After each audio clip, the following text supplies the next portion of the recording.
3 leader हमारे पास हैं जिनसे बीसीसीआई कांटेक्ट करती है और उन 3 लीडर्स में से एक मना कर देते हैं और उसके बाद लौट करके बीसीसीआई उसी दरवाजे को नॉक करती है जो कुछ दिन पहले बंद हो चुका था। मैं बात कर रहा हूं आशीष नेहरा की, मैं बात कर रहा हूं राहुल द्रविड़ की और रोहित शर्मा की। जी हां, टी20 वर्ल्ड कप आने वाला है और टी20 वर्ल्ड कप आने से पहले जो हमारी टीम तैयार होनी है उस टीम में हमारे पास कोच नहीं है, हमारे पास कप्तान नहीं है और उसके बाद आगे ऑब्वियसली जो भी मेंटोरशिप के लिए लोग होते हैं वो फिलहाल नहीं है इसलिए मैं कह रहा हूं क्योंकि राहुल द्रविड़ ने मना कर दिया था कि मैं इसको कंटिन्यू नहीं करूंगा बिकॉज उन्होंने कहा मैं बहुत ज़्यादा इन्वॉल्व हो चुका हूं क्रिकेट से। मैंने अपने 20 साल के करियर में क्रिकेट खेला, टीम के साथ ट्रैवल करा, बहुत इंजॉय करा, फिर उसके बाद अपने कोचिंग करियर में वो काफ़ी ट्रैवल करा और अब मैं यहाँ से इसको रेस्ट चाहता हूँ। अब इसके बाद मैं यहाँ से वो रिटायरमेंट फेज में जाना चाहता हूँ। हालांकि मैं बैंगलोर में एनसीए में जो इससे पहले काम कर रहा था वो करने में इंटरेस्टेड हूँ। मैं आईपीएल में भी आपको टीमों में देख सकता हूँ बिकॉज ऑब्वियसली आईपीएल छोटा सीजन होता है, 2-3 महीने के लिए कर सकते हैं, लेकिन ओवर द ईयर ये काम राहुल द्रविड़ करने को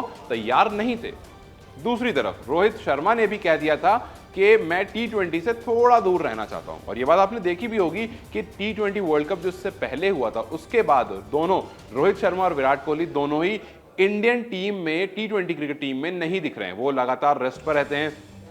हार्दिक पांड्या कप्तानी करते हुए दिखते हैं और एक नई टीम हमें दिख रही थी कहीं भी, आप चाहे वेस्ट इंडीज टूर की बात करो, आप चाहे आयरलैंड टूर की बात करो या अभी ऑस्ट्रेलिया में हो रही, अभी जो इंडिया और ऑस्ट्रेलिया वाली सीरीज हो रही है उसमें, तो हमें ये प्लेयर नहीं दिख रहे हैं। लेकिन अब क्योंकि वर्ल्ड कप आ रहा है तो बीसीसीआई ने वापस से दरवाजा नॉक करा, लेकिन जब बीसीसीआई ने देखा कि 2 दरवाजे बंद हैं तो एक को तो बीसीसीआई ने रोहित शर्मा को कह दिया कि हम चाहते हैं कि आप वापस आइए, हम चाहते हैं आप कप्तानी कीजिए और आप इस टीम को लीड कीजिए। लेकिन रोहित शर्मा के बाद जब राहुल द्रविड़ की तरफ गए तो उन्होंने साफ मना कर दिया। अब राहुल द्रविड़ के सब्स्टिट्यूट में आप लेकर आते हो आशीष नेहरा को। जब आशीष नेहरा को आप लेकर आते हो, आशीष नेहरा से आप बात करते हो तो आशीष नेहरा मना कर देते हैं, साफ इनकार कर देते हैं कि मैं इंटरेस्टेड नहीं हूं टीम इंडिया का कोच बनने में टी20 क्रिकेट में, क्योंकि बात टी20 क्रिकेट की हो रही थी उनसे। उसके अलावा वीवीएस लक्ष्मण से बात हो रही थी कोच स्टाफ की। अब वो कोचिंग के लिए वीवीएस लक्ष्मण का नाम वहां पर है, लेकिन जब से आशीष नेहरा ने इंडिया की टी20 टीम को लीड करने से, कोच करने से मना कर दिया है, तब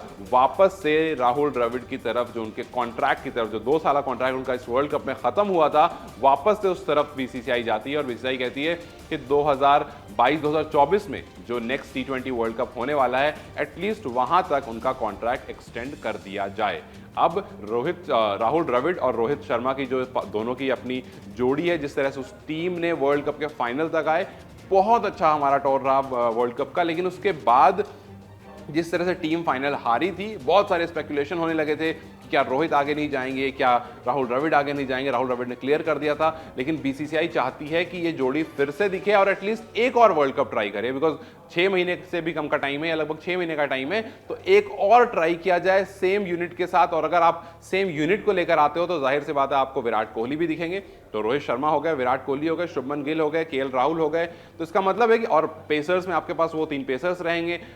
शमी हो गए, बुमराह हो गए, सिराज हो गए। इसका मतलब है मोर और लेस सेम टीम चाह रही है बीसीसीआई दोबारा से एक और वर्ल्ड कप, टी20 वर्ल्ड कप में ट्राई करने के लिए। तो यहां पर बस सवाल ये उठ जाता है, ये जो बी टीम वाला पूरा कॉन्सेप्ट था, क्या एक बार फिर से फेल हो गया है कि एक बार फिर से हम वापस से उन्हीं प्लेयर्स की तरफ सारी की सारी दारोमदार टिकी है और उन्हीं की तरफ हमने दोबारा से कमान दे दी है कि जी आपके पास सब कुछ है, आपने अब तक इस टीम को संभाला है, एक बार और, एक और टूर, एक और वर्ल्ड कप आप संभाल लीजिए। और अगर ऐसा है तो क्या वाकई हमारे पास टी20 वर्ल्ड कप के बाद फिर एक नई टीम का हिसाब किताब बनेगा, क्योंकि पिछले 2 साल में 9 कप्तान बदले जा चुके हैं। तो अब ये सब कुछ, ये सारा जो कंफ्यूजन क्रिएट हुआ है, इसका सोल्यूशन कैसा निकल कर आता है, ये देखना बहुत इंटरेस्टिंग रहेगा। लेकिन मेरा सवाल आपसे ये है कि क्या रोहित शर्मा और राहुल द्रविड़ को एक बार फिर से इकट्ठा मिलकर के एक और वर्ल्ड कप के लिए प्रयास करना चाहिए या नहीं।